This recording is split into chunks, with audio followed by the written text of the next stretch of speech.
pesquisa geral do Núcleo Intercidade de Estudos Judaicos e Árabes, a pesquisa Percepções da Direita Cristã no Brasil sobre a questão palestino-israelense lida com dois grupos em especial, o grupo dos judeus conservadores e dos neopentecostais conservadores. Bem, a gente está trabalhando aqui numa perspectiva de que existe uma relação entre os neopentecostais no Brasil e a comunidade judaica, mas nesse sentido, os judeus mais conservadores. Então, para a gente definir o que seria o nosso objeto de pesquisa, que são os neopentecostais, a gente está utilizando basicamente três conceitos. Dois do Ari Pedro Ouro, um antropólogo, e um de Marta Toba. São os seguintes. Primeiro, a gente está delimitando os neopentecostais como aqueles que praticam a teologia da prosperidade. Uma teologia surgida lá na segunda metade do século XX, que vai tratar a questão de que os cristãos, os neopentecostais, deveriam ter prosperidade, serem prósperos, aqui no meio terreno ainda, na vida terrestre. E que não abandonando aquele antigo viés bíblico de que eles só teriam prosperidade num outro plano, na Nova Jerusalém, enfim, naquele viés de apocalíptico, né? Aquele viés apocalíptico de que só depois do fim de tudo que teriam uma vida próspera em outro plano. A teologia da prosperidade vai dispensar isso em prol de uma vida terrena próspera, em prol também de superação de questões sociais. E além disso, outra característica que o Ouro vai destacar, delimitando o que seriam os neopentecostais no Brasil, é o uso da religiofagia,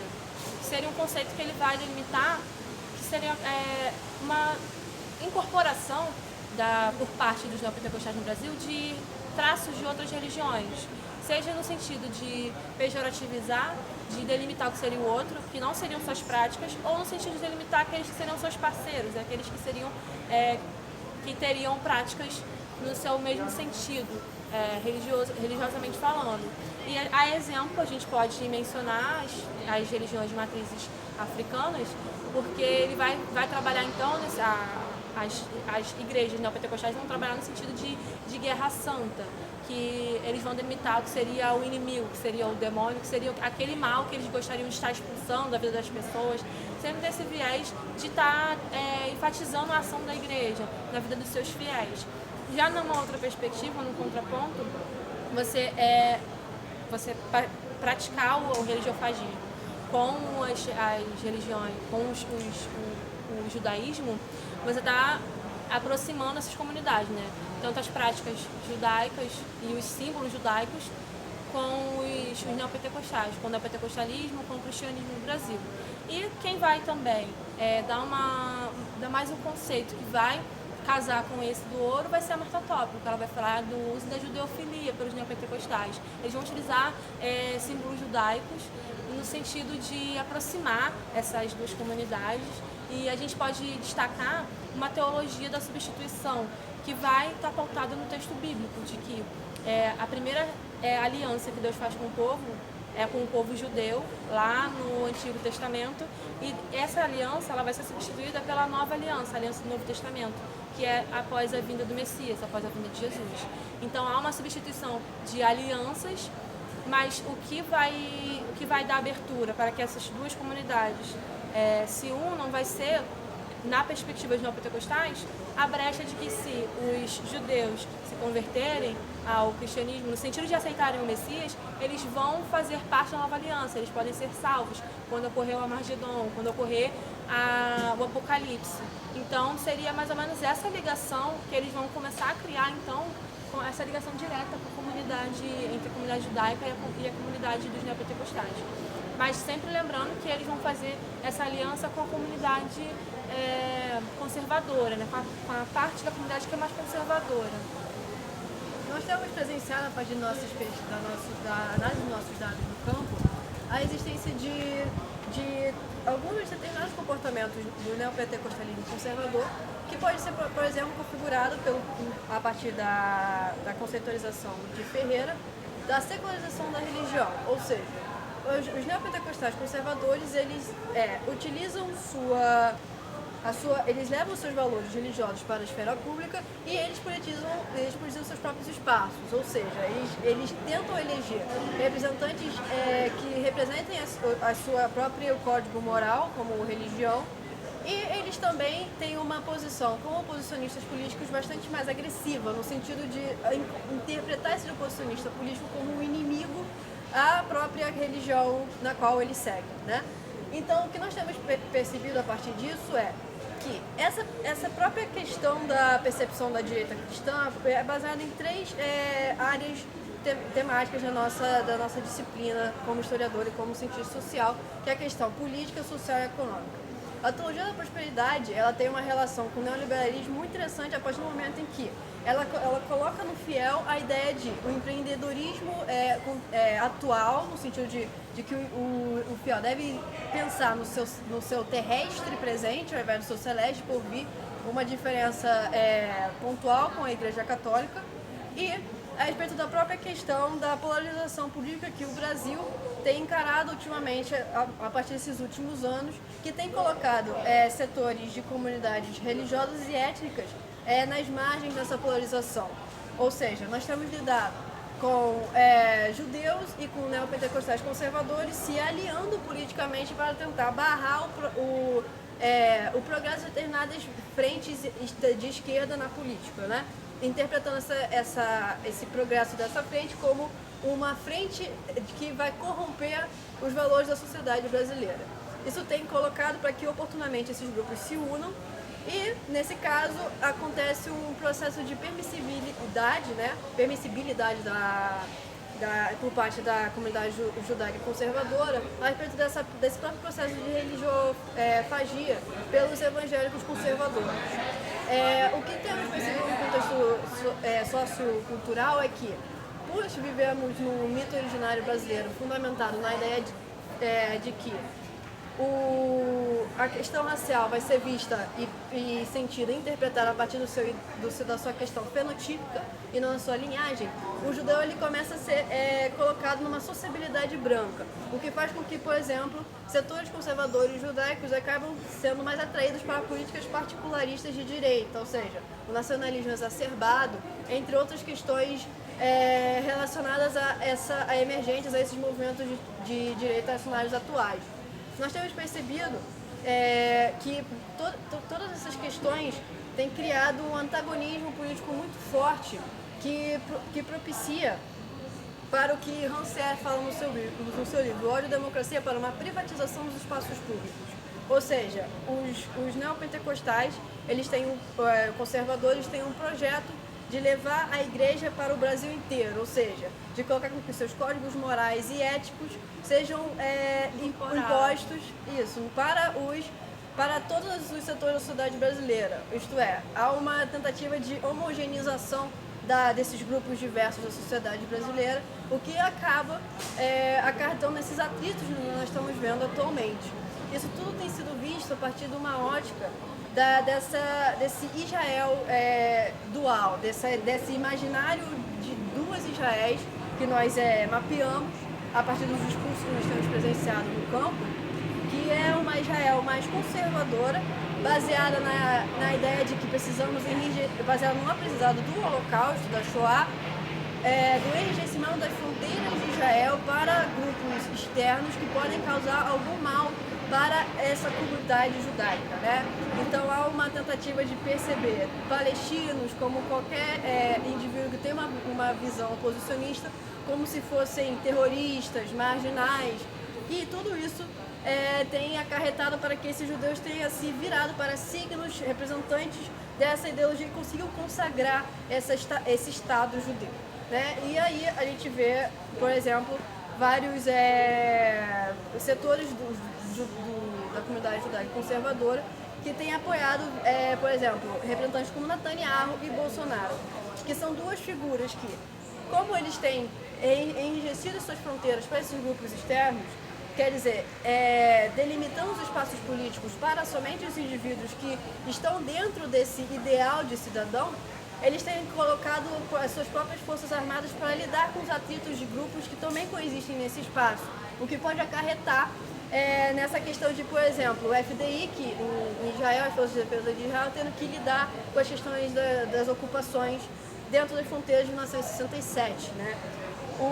Aqui no Brasil nós temos visto o Bolsonaro dar um grandíssimo aval para que as Forças Armadas resolvam questões de conflito concernentes às favelas ou comunidades no Rio de Janeiro, como em outros locais do território nacional. Isso tudo tem sido, e portanto não acreditamos que seja uma coincidência que esses dois representantes tenham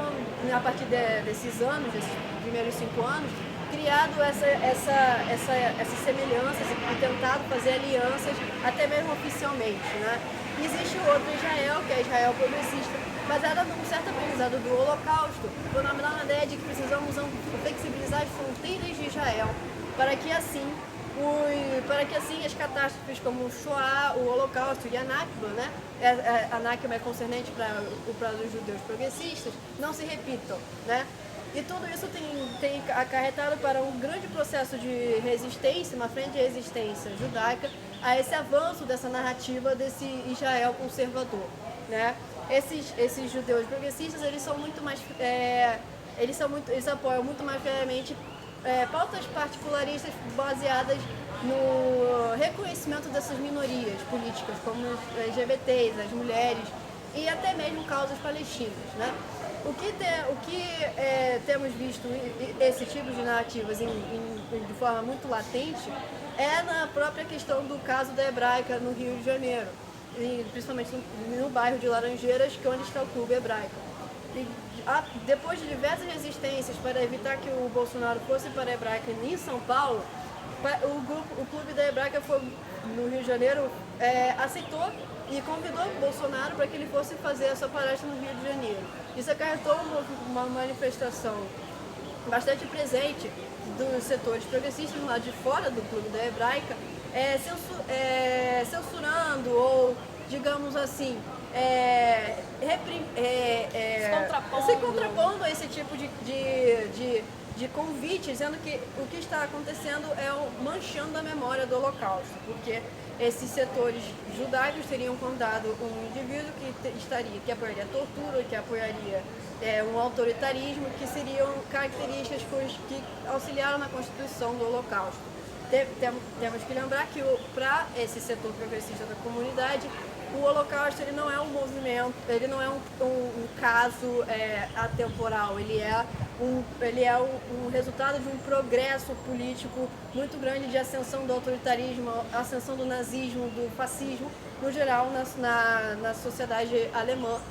E como também vimos em outros casos, por exemplo, na Itália e na Espanha, onde houve também perseguições minoritárias, né? Sendo o caso alemão o mais conhecido, né? O mais conhecido no sentido de que tem dado uma grande importância também, né? E o que nós temos visto é que o que os judeus progressistas têm feito, então, é basear-se nesse aprendizado do Holocausto para se contrapor ferrenhamente a esse tipo de postura dos judeus conservadores. E os judeus conservadores, por outro lado, eles têm aceitado essa aliança com o Bolsonaro, porque Bolsonaro tem sido bastante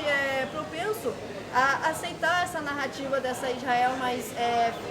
enrijecida com as suas fronteiras e que irá garantir a soberania judaica sobre Israel, né? Sobre a ideia de que os judeus seriam os cidadãos e que o resto dos grupos que também convivem na cidade israelense seriam cidadãos de segunda classe, né? Então, o que a gente viu no caso da Hebraica foi essa contraposição, onde houve um processo bastante radical, onde inclusive vimos nas nossas pesquisas de campo a existência da sentença, o que aconteceu, as manifestações progressistas foi um pogrom em Laranjeiras, o que é algo muito, um pogrom tem um significado muito grande para a comunidade judaica, e normalmente o pogrom ele é algo feito de cristãos contra judeus. Então basicamente o que vimos foi que estariam desconvertendo esses judeus que estavam protestando contra Bolsonaro, né? Porque um judeu não faz um pogrom contra um judeu, né? Então o que a gente tem visto é basicamente esse processo de conversão e desconversão muito latente e que nós veremos ainda mais nessa pesquisa, né? Sim, o que a gente conseguiu sintetizar até o momento, então, nesse evento aí inaugural da nossa pesquisa, é que há um processo, então, ali instaurado, de que os judeus que estavam lá dentro da Hebraica, os judeus conservadores, apoiando aquele discurso, no sentido de estarem recebendo aquele discurso e de estarem compactando com ele, eles estavam convertendo aqueles neopentecostais ali representados por Bolsonaro, pela figura dele, pelo discurso dele, principalmente, estavam convertendo para a comunidade judaica, no sentido de que, aquela comunidade judaica conservadora, no sentido que, se a gente for reparar, tanto o discurso político como o discurso religioso, ambos têm a pretensão de manter o Estado de Israel, de legitimar esse Estado. Já do lado de fora, com os judeus progressistas, estava havendo um processo de desconversão dessa parte da comunidade judaica, porque seriam os judeus traidores, aqueles que estavam traindo a comunidade judaica, que estavam traindo os valores da comunidade, que estavam traindo a terra de Israel, enfim. A gente vê, então, um movimento inaugural aí acontecendo, e que nós vemos acontecendo a partir de então. E é algo que não é visto só no Rio de Janeiro, no caso do Rio de Janeiro, mas a gente consegue ver invadindo o nosso campo político a partir desse momento, né? Principalmente com a eleição do atual presidente, Jair Bolsonaro, e a gente vê as alianças que ele tem feito e a questão de que Israel toma nesse governo, né? E é sempre nesse sentido, para os judeus